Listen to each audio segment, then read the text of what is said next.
So this is the fuel tank on this Life on LF200.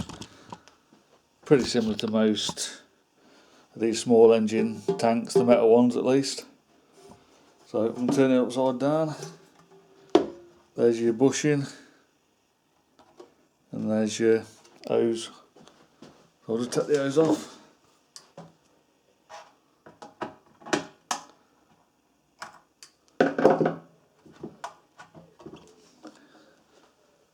Looks like a 12mm to me, so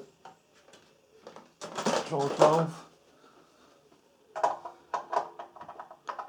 Yep.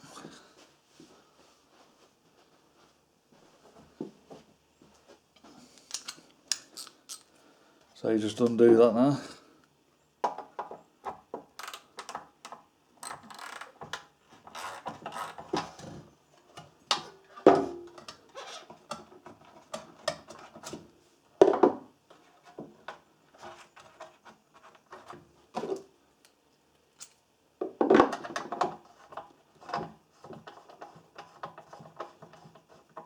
Just figured out what that knurling is on that, so you can spin the nuts off. Good idea.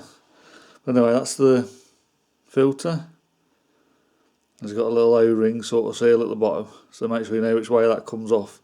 I was going to fit this one back because this one's alright.